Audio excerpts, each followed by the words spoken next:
everybody. I'm Cassidy, one of your Indianapolis Colts cheerleaders, and you're watching the Believe in Colts podcast. Welcome back to Believe in Colts. I'm Lawrence Owen. With me, as usual, is my guy, Donald Thomas, and the Indianapolis Colts this past Sunday. Oh, my goodness. I almost don't want to talk about the game. I just want to talk about the Colts, in general, like the team, which I obviously we're going to get into a lot.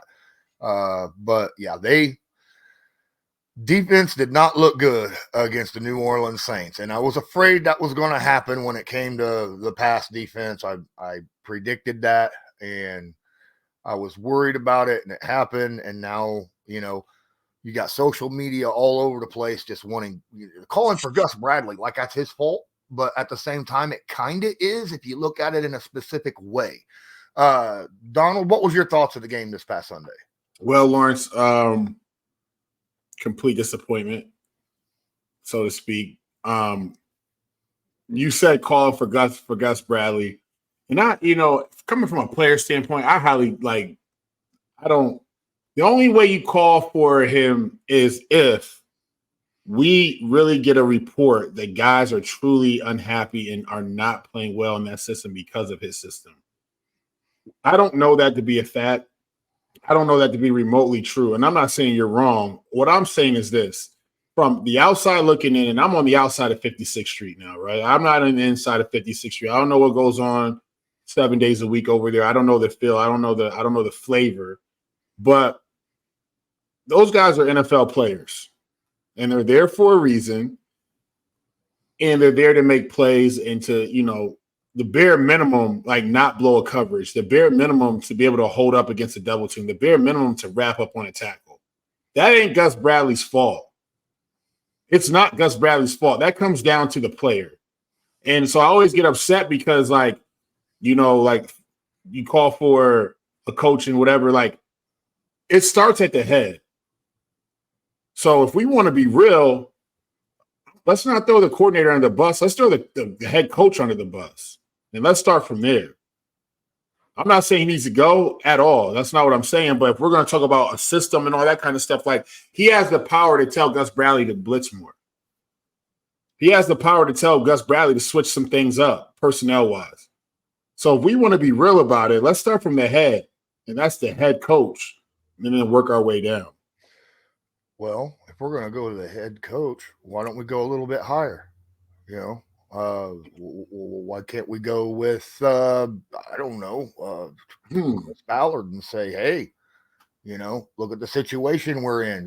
You got guys that can't seem to run the scheme that Gus Bradley wants to run, and they're blowing coverages. And, we kept Tony Brown because you really like Tony Brown, but he's a special teamer, right? Mm-hmm. And now even special teamers, they got to be able to play defense, right? They got to be able to run the scheme that they're in. And he blew so many coverages, that happened. You look at, Daryl Baker Jr., right? Earlier, the times that he's played. And yes, he plays very physical, very tight coverage, but he likes to get those PIs and he has issues tackling in the open field. What's going on there. So, there's also, like I said, a lot of fans out there that want Chris Ballard's head because, yes, we lost Grover Stewart, but it's next man up. But the next man up, there's an obvious drop down in performance in our defensive line without Grover Stewart. It is massive. You absolutely see the difference.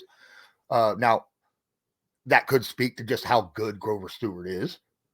Or it could be, is the backups, that much less than what they should be, playing out there on the field. So I'll get your thoughts on that in just a second. But before I do, I just got to remind everybody that BetOnline is your number one source for all your betting needs. Get the latest odds, lines, and matchup reports for baseball, boxing, golf, NFL, and more.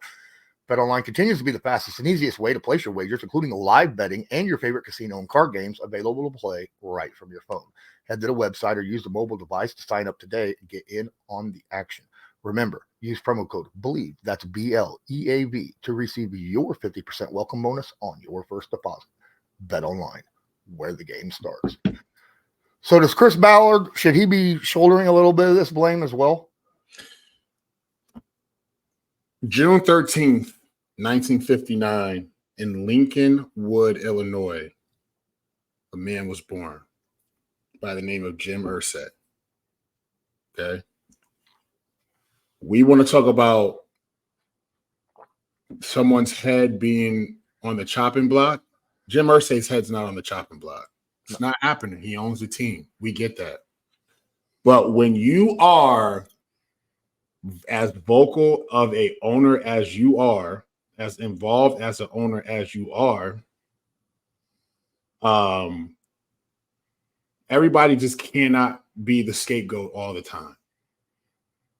And so it's not Ballard's fault.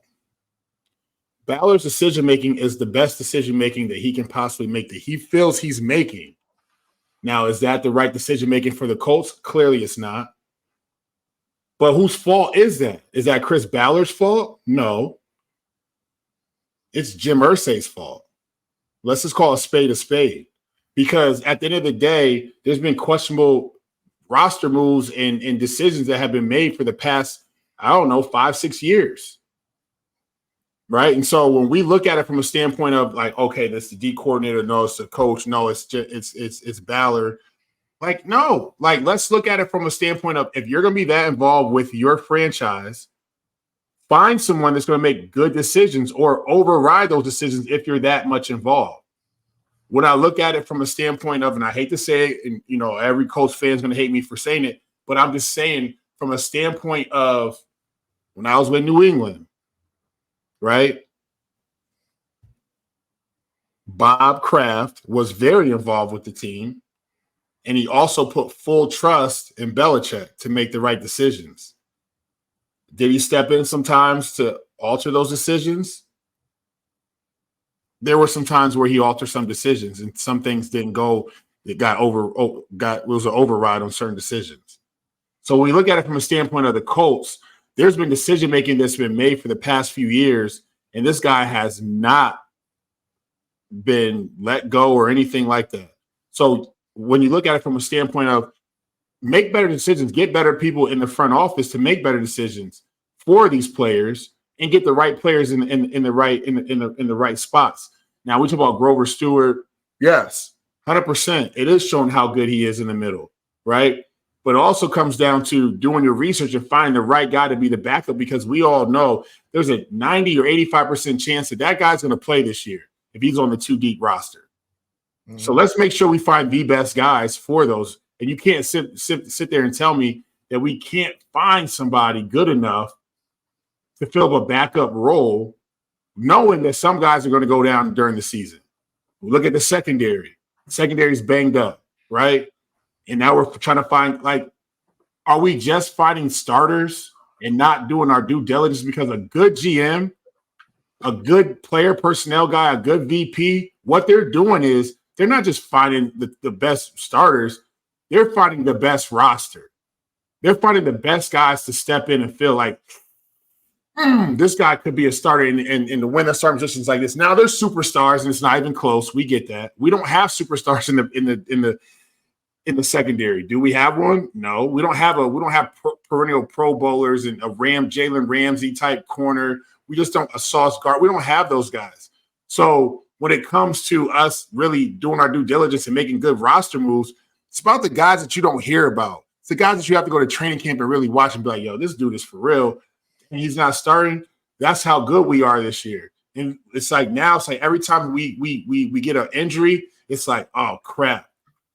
Who activated from practice squad? We just signed them off the street 2 weeks. Who? Like, because I just feel like there's a lot of decisions that have been made that could have been made a lot better. That's all I'm saying, right? That's all I'm saying. I completely understand, and we're right now in that trade effect. Right after week 8, it's getting ready to end, and a few hours. News just dropped with the Montez Sweat trade to the Chicago Bears, and also just like 2 hours ago, it came out that Jalen Johnson for the Bears, the outside corner, requested a trade. He wants out. Now the Colts we're in a situation, right, where we need someone of Jalen Johnson's abilities, but do you put forth the trade plus the contract, because he's in his 4th year right now, right? Jalen's in his 4th year. You're going to have to extend him if you want him. Is that a situation that the Colts maybe should kind of explore if they feel like they have an opportunity to get back on a winning track this year, or do you just sit things out? At this point, you don't sit things out. What are you doing? You're just sucking it, like just sucking for the rest of the season to get a good draft pick, or do you want to win football games? Because honestly, getting high draft picks hasn't been working out for us. So I think you bolster the roster with veterans. Guys have a lot of tread left on the tires, guys that can step in and play. You want a guy to cover somebody. He doesn't need to learn. He can learn the defensive scheme as the weeks go. But for the most part, if you put a man coverage on a guy, he's going to play man coverage on a guy, right? And he plays it well. Do you not want to – I mean, you're not giving a first-round pick for him, so that we're not worried about, a high-round pick, but you got to give something up for him, whether it's a player and a pick, couple like later round, something. But typical Colts fashion, we won't do anything. So I'm not even about to waste my breath on it. I'd say the same thing. I'd love to get Jalen. I mean, like I said, he's in the 4th year of his contract. He's in a very similar scheme. Matt Eberflus, over there, runs a very similar scheme to Gus. So, I mean, it wouldn't be much of a transition going from the Bears to the Colts. I think it'd be a great move. But you're right. Ballard does not send high draft picks unless it is a sure thing, like DeForest Buckner, right? That's about it. That's I mean, that was a for sure. You're trading a first-round pick for a perennial Pro Bowler, so that is what it is. Jalen is not a perennial Pro Bowler. He's good at his job, but I don't see him making this trade. I'd love to, and a lot of Colts fans are asking for it. And I think it'd be a good move overall if you could get him for a 3rd or less, right? He was a first-round pick, if I remember correctly, and he's playing late round 1st, early 2nd style, cornerback right now. But again, you're going to have to end up paying the guy, and that's something that probably won't happen. What do the Colts do right now with the secondary being the way that it is, and the pass rush just not getting enough pressure without sending a blitz? What can Gus Bradley do to fix the issues that the Indianapolis Colts defense has had all year? I mean, they're dead last in scoring defense, and I think they're dead last in yardage given up, right? It's awful. At the end of the day, you are paid to coach. And coaching is not just putting guys on the field and telling them to play a certain coverage or technique. You got to coach. And coaching is more than just X's and O's. Coaching is truly getting to know your players, understanding their strengths and their weaknesses, and being able to put them in better and just in good positions. And at the end of the day, you see from good teams, you see them putting their players in good positions. When you're asking guys to do more than one thing, like you just have to go back and teach the basics. Like we get our eyes in the backfield damn near on every play action fake that there is, and we get the ball gets thrown over top. Or there's some type of busted coverage when we're in zone because this guy thinks he's got the flat, this guy thinks he's got the deep third, this guy thinks let's just go back to like the basics. Like we can win a football game off of the basics in the secondary. Understanding your job and doing your job. And I think if you dummy things down, guys are rattled right now. They understand where they're at. They understand they're banged up. They're understanding some guys feel like they need to overcompensate because another guy can't do what he's being asked to do, and they're not in position to even raise their voice to talk about it. So, like, you kind of seen a show, right, when come Sunday. And so you really got to just go back and coach these guys up. Go into the secondary room, Gus Bradley. Sit in the secondary room during individual meetings. Work with your guys during practice. Stand back there in the secondary and coach them, right? But build them up because they're grown men, but we all have some type of, you know what I'm saying? We all have some type of of pride, and we also have feelings, and we also have confidence issues, because I don't care who you are. You could, in basketball, you start missing free throws, you start missing jump shots. You got to keep shooting until you get out of that slump. But you also are rattled too. Like you don't feel that same confidence when you come to the foul line, right? Those guys don't feel the same confidence when they line up because they've been getting beat. The other guy, the safety behind him, his eyes are in the backfield. When I think I got help, and here it is 6 because he got his eyes backfield and I'm getting beat off a deep ball when I shouldn't be. And I'm in decent position, but I got no one else over the top to help me out. So it's just certain things that just got to go back to the basics of. They're not going to make a trade. They're not going to make a move. They're going to keep scoundering the depths of the NFL street, corners and safeties of that sort to try to figure out, where they're going to be at. But at the end of the day, man, like you got to coach these guys up and put them in good positions and boost their confidence up. I mean, they're human beings at the same time, and they just need to be. You got to build them up. You got to build them up because right now they're broken. See, I'm seeing a lot. I watch the secondary a lot, and a lot of busted coverages had a lot to do with handing the guy off in zone, right? That was a lot to do with, and it's not just Tony. Look, Blackman had a horrible game. I would see where Tony or Jalen would hand the guy off, or get to the edge of his zone and would let him go because he's at the edge. And right there's Blackman, and Blackman doesn't see it and he's covering some guy over the middle rather than going deep with the dude, and next thing you know, he's wide open 15 yards. You see Blackman burning ass trying to catch up, and you're like, you shouldn't have to put yourself in that situation. So there's a lot of busted coverages as we talked about, but could that also have a lot to do with the fact that these guys, they're all young, inexperienced, and they haven't played with each other, right? I mean, look, yes, Tony Brown's been on the same team with Blackman. Jalen Jones been on the same team with Thomas all year. But how much have they practiced together, right, on first team defense?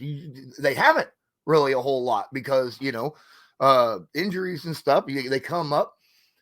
So how much is this of just guys understanding, you think, of what this dude is getting ready to do, how he hands a guy off, or, the communication between these guys, that kind of stuff, because that's incredibly important in a zone defense is communication and understanding how guys hand their responsibility off from zone to zone, right?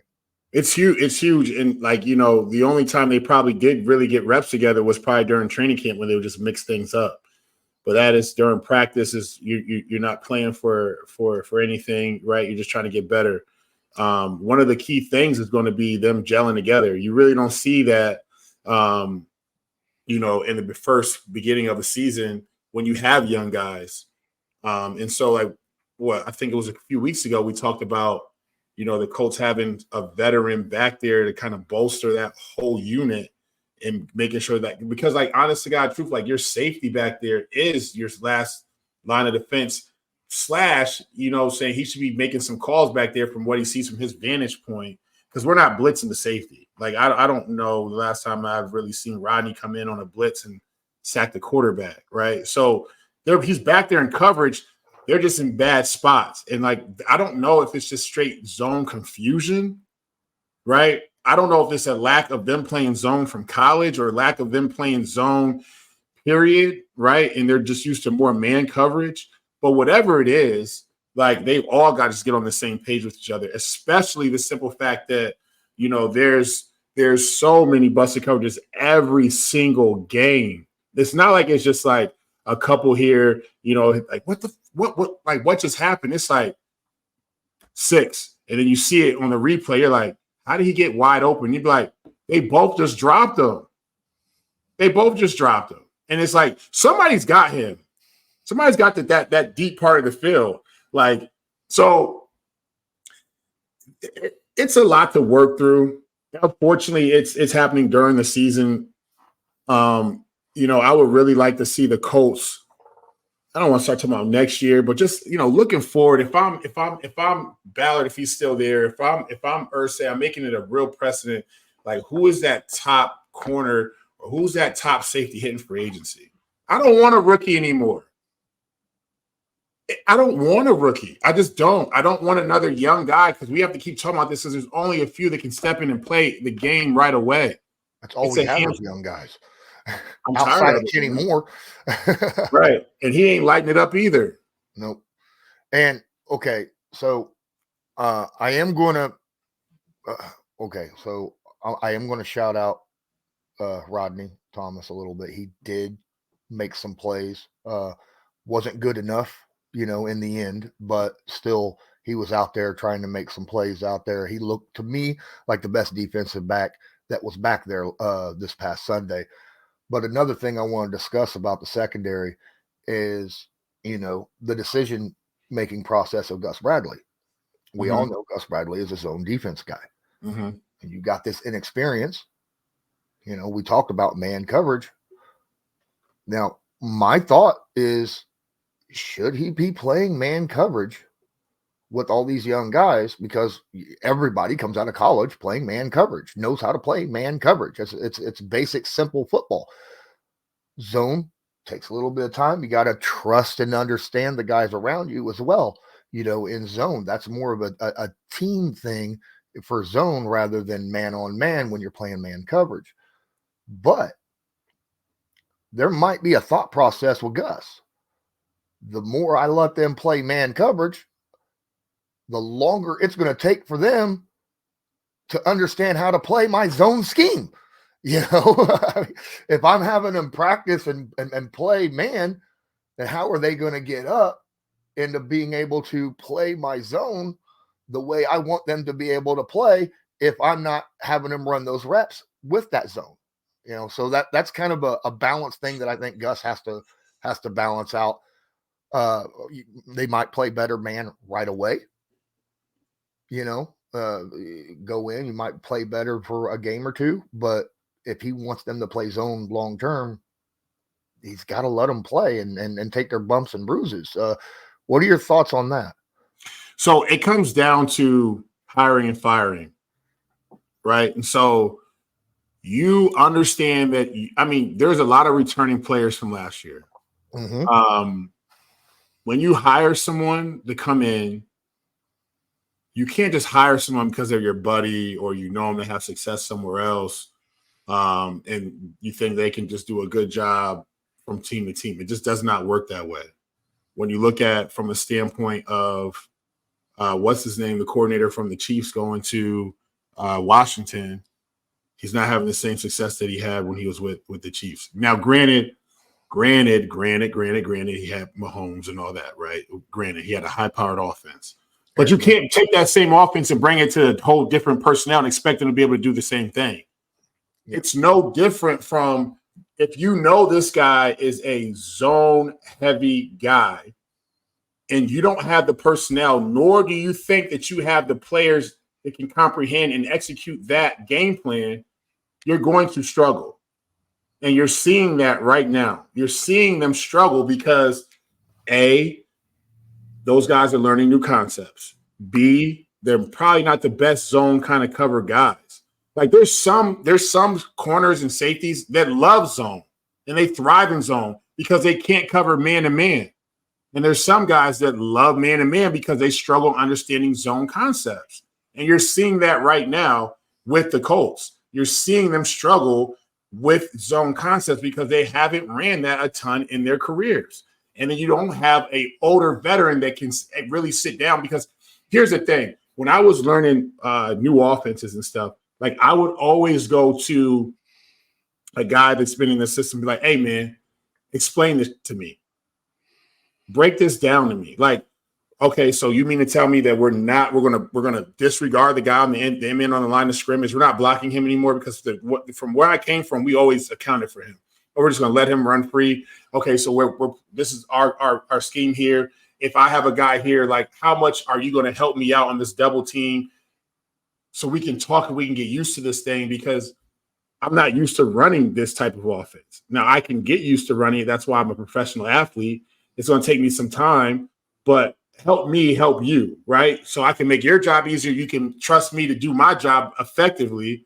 We need to be on the same page. But that's asking a guy that's been in that system and knows how to run this scheme.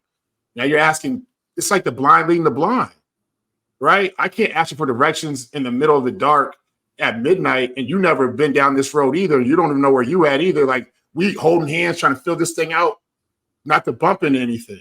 You know what I'm saying? It's the same concept. So when I look at it from a standpoint, it's equivalent to the secondary right now in the linebackers too, essentially, right? I mean, it's a little bit easy for them. Like, they know they got the flat, they know that whatever it is, but middle of the field, whatever, but at the same time, it's just like, I just don't think conceptually that everybody understands what's going on with this zone defense. Yeah. I think we've talked enough about the defense so far in this episode. We just burnt 26 minutes or 25 minutes in it. We're going to go to the offense, and I'm a little upset with Shane. Now, I feel like social media really pushed too much on the offense as compared to the defense. I felt, the offense put 27 points on the board. All right. That should be enough to win a game, period. End of discussion. All right. But there was questionable play calling at the end of the game. And I was screaming at it. They down 8. That's one score, right? That's a touchdown and a 2-point conversion. Mm-hmm. They had more than 4 minutes left. All 3 timeouts. Didn't run the ball one time. They went straight out, gunning the ball. All right. Jonathan Taylor played 1 snap in the second half, right? After that first half that he had was great, right? Busted out a couple big plays. Granted, Moss, he did okay in the first half too at the end there. They both ran the ball well. We did not run the football. There was over 4 minutes, all 3 timeouts, and all you needed to do was walk down the field, eat the clock, score, maybe go into overtime, make this an even up game, right? That was my thought. I was like, this is what you got to do. Mm-hmm. But in typical Shane Steichen fashion, he abandoned the run and went straight all pass with a team that has historically this year, with Minshew at quarterback, not done well when you go straight pass. Right. So that's a little bit worrisome that Shane Steichen is so easily deterred from running the football, in my opinion. 1,001%, you are accurate on that. That was probably the most disheartening part about watching that game. I'm like, what? Like, why are we? It's not like we're down by 14 with 4 minutes left, and we have to throw the football because we got to get the ball back. It was not that. And this is not, the Saints are not a good football team to the point where you just think that if you give them the ball back, you can't get it back. So one carry or whatever it is for Jonathan Taylor second half is complete BS. You don't think he's upset about that? You don't think Zach Moss is upset about his production? You're creating a problem within your team by you putting all your trust into Gardner Minshew, who is 5 picks on the season so far and questionable throws. And listen, at the end of the day, they abandon what they're good at. They abandon what their identity is. They abandon it, and it bit them in the butt in the long run. Like, control the clock, run the ball down, right? Score a touchdown. Let's get a 2-point conversion. At worst, if we don't get a 2-point conversion, get the ball back with at least 2 minutes to go, a minute and some change. Like, let's get the ball back and let's fight. But at the end of the day, like, us just trying to air the ball out all of a sudden, asking guys to become heroes, like asking Gardner Minshew to do more than what he really is capable of doing. He's good at managing a football game, not taking a game over. You're asking him to take a game over. You're essentially asking him to be like one of the elites that you're going to put all your trust in. Like, hey, listen, don't give Tom the ball back with a minute left. You know he's going to score a touchdown. That's not what we're in right now. That's every time he drops back, please don't throw a pick. Please don't throw a pick. Please, okay, out of bounds. Okay, second down. Like, you know what I'm saying? And that's what it looked like at the end of the game. I'm like, what are we doing? Give Jonathan Taylor the ball. You just gave him all this money. Give him the ball. Put him on the field. Put him at receiver. I don't care. Just throw the ball to him. Give us a reason to say at least the guy who we put our trust in, so to speak, with giving him all this money and saying we want you here, is the one with the football in his hands. At the end of the day, he's on the sideline standing there. most explosive player we have on the whole team. Might be one of the most explosive players in football right now. Yeah, to be completely and, honest. and yet he's sitting on the sideline almost the entire second half. I'm like, is he hurt? Like, what happened? I thought so too, because near the end of the first half, you seen him kind of hopping around a little bit, like maybe he re-injured his ankle or bust or maybe had a light sprain on his knee, the way he looked like he was trying to shake it off. And then you didn't see him the rest of the game, in the second half. So, myself and Colts fans were all like, oh no, is Taylor hurt? And then at the end of the game, in that press conference, he's like, oh, no. It was just, Zach Moss was on a roll, and then we got into a passing situations because of the score. Zach Moss is not on a roll with 66 yards in a game. You see what I'm saying? Like, this is the BS that we have to listen to. Like, it's not a roll. It's not a roll. It's not. I mean, Jonathan Taylor had 95. He almost had 100 yards rushing in the first half. And we go away from that? So you mean to tell me, theoretically, this man could have had almost 200 yards rushing if we just did what we were doing, stuck to our game plan. I'm just saying theoretically, 200 yards is a far-fetched. So guys, don't kill me on that. But what I'm saying is, you look at it from, if I scored 20 points in the first half in basketball, damn it, I should have 35 at the end of the game. You know what I'm saying? Mm-hmm. So, like, if he's 95 yards in the first half, I'm going to have $130, $140 at least. Give me another 50 yards. I'm going to bust a big run here.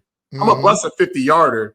So there's my $130, $145 right there. You know what I'm saying? Like, that changes the complexion of the game. And that's the thing, okay?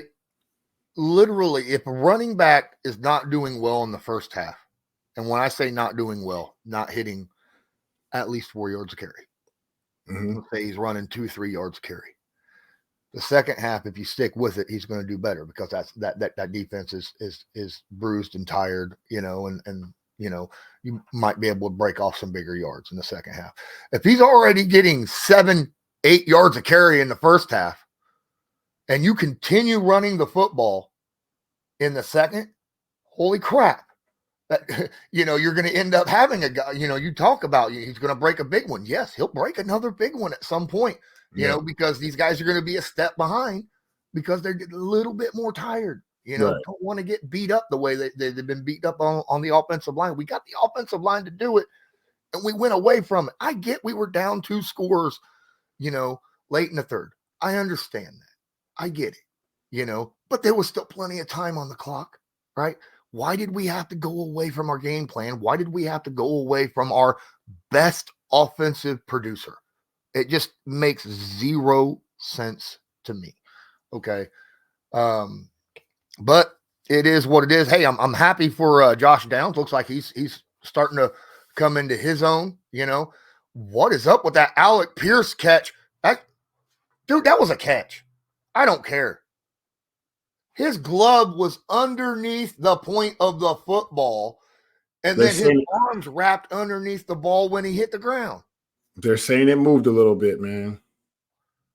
But it never touched the ground. I get it, man. But I listen, when you leave it to the refs, it will fail you every time. Oh, I know. Oh, I'm not saying. I'm just saying. We got screwed. We got screwed on that play. We 100%. Honestly, I hate that. I think Rodney's. I think that was a pick. I don't think that the receiver ever truly controlled it, and Rodney freaking took it from him. But they're going to give it to the offensive player every time. Like, they got to change that rule. Well, I mean, the offensive player had both hands on the ball the whole time. So did Rodney, in my opinion, right? Or not, but he had both hands on it, and Rodney only had one hand. Right when they hit the ground, Rodney had one hand, and I don't agree with that one. I thought it was a hell of an effort by Rodney. Absolutely, I thought it was a pick all day, every day of the week. I'm saying that's a pick. I'm incredible. I believe that was a catch. When I saw it, I was like, that's a catch. It's going to go against Rodney. That's a catch, but hell of an effort. Just like the pass breakup on the back of the end zone on the opposite corner. I was like, that's why I was saying earlier, Rodney was our best player in the defensive backfield, in my opinion, in this game. But hey, man, we've been running this for almost 35 minutes now. So I think any final thoughts about the game? Some positive to take away from it. Still, 164 yards rushing. You'll take that any day of the week. That's a winning effort from the offensive standpoint. Just kind of seeing guys kind of step up. I mean, you see Josh Downs, 72 yards receiving. I'd like to see more from Pittman, right? But at the same time, you can't ask for more if your quarterback's not getting you the football or giving you good ball. So, turnovers have to go down. Obviously, like that's going to be a big issue for us moving forward. Just one of those things. We got to take care of the football. We'll win a football game. We just got to do better. Defense, we talked about it already. Offense, I think we hit the nail on the head, and I'll leave it alone. Yep. I was kind of impressed, in all honesty, that we only had one turnover in that game, and that's sad that I was impressed that we only had one turnover in that game. That's fact of the matter. Considering Minshew had 4, right? 2 games prior. So continue to make better decisions. Look, you're not going to make every throw great, but be able to protect the football every single time, but just do better. That's all we're asking. And offense, just keep going. Look, you're scoring. You're moving the football. Keep doing what you do. Okay, Shane, don't abandon the run. Period. All right. If it's still logical that you can run the football and win, do so, because man, that's a psychological and physical effect on the defense if you're running the football on them and they can't stop it. Period. Okay. And man, I hope Gus and this defense can find a way to right the ship. Right. I really do. Because otherwise we're going to have 60, 70 point games the rest of the season. I'm gonna get you a hat. I'm gonna go buy a hat. That's, those run the damn ball hats. I'm gonna get you a run the damn ball hat. Right. We're gonna rock it together. I would wear it. I would absolutely wear it. Well, I think that's gonna do it for this episode of Believe in Colts. Brought to you by Bet Online. I'm Lawrence Owen. That's Donald Thomas, and as usual, go Colts. Go Colts, baby. Do you believe?